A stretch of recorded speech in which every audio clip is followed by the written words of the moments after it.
So, what would happen if you gave up bread for 30 days? Now, this topic is not very popular. People love their bread, and anytime you get close to telling someone to give up bread, not a good thing. All sorts of very negative reactions can occur simply because we just love our bread. So, in this video, I'm not telling you to give up your bread. All I'm doing is consider what would happen if you did give up your bread for 30 days. And I want to talk about the effects of that.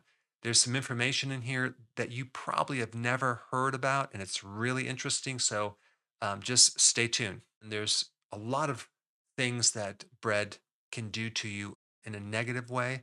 One, affect your blood sugars.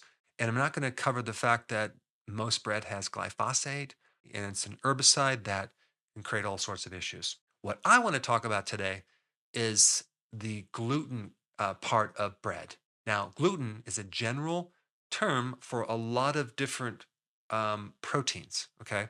It's not just one protein. And it's the protein in certain grains, especially wheat.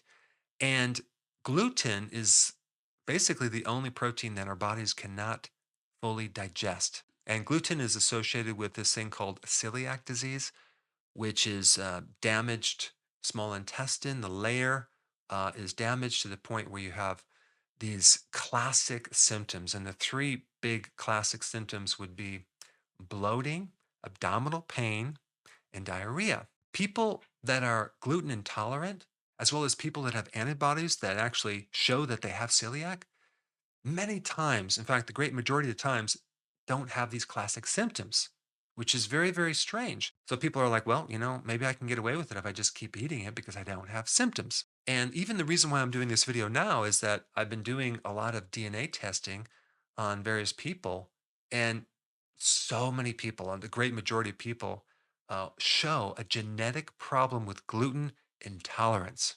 I mean, it's in their genes, right? It just tells us that they have genes that make them very susceptible to getting celiac.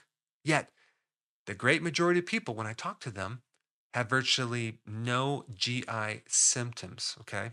They don't have bloating, they don't have abdominal pain, and they don't have diarrhea. Now, I recently found out by doing a deep dive in this topic why they don't have those symptoms. And it's because of this. One specific protein, as a part of the complex of gluten, is called gliadinins. And this protein stimulates the opioid receptor. Gluten can give you a morphine like effect in your gut and other places in your body, masking a lot of your GI symptoms. In other words, you eat the bread and you don't feel bad from it, which is going to lead to more eating it on a regular basis, thinking that you're totally fine and you can handle it, when in fact the damage is being done, okay, but you're not feeling it. It's kind of numbing the GI problems. Typically, gluten decreases the transit time of stuff going through the intestines, giving you constipation. But when people take morphine, that increases the transit time. So a person could end up with, like, if they have too much morphine, like diarrhea, but the fact that they have gluten and the effect of a slower digestive tract, um, combined with the morphine effect, which increases the transit time, can actually give you kind of this neutralized effect where you just have elimination that's normal. Gluten is a silent killer. Okay. Now, there are many, many other symptoms that gluten can affect that are not even connected to your GI system. It can affect your blood sugars. It can create hypoglycemia. It can even trigger diabetes. It can trigger Hashimoto's, which is hypothyroidism, psoriasis, as well as dermatitis. It can create depression and anxiety. It can even trigger autism and attention deficit disorder and even changes in the brain. But some of those symptoms in the brain can be numbed by the morphine like effect of the opioids, but an actual reduction of size of your gray matter and cerebellum. There's also a higher amount of prolactin, which can affect your periods, heavy periods, irregular periods, erectile dysfunction, if you're a guy. So, as you can see, just because you don't have GI symptoms from gluten doesn't mean it's not affecting you in many other ways. This is why I think it's very, very important to consider not consuming bread or grains for 1 month.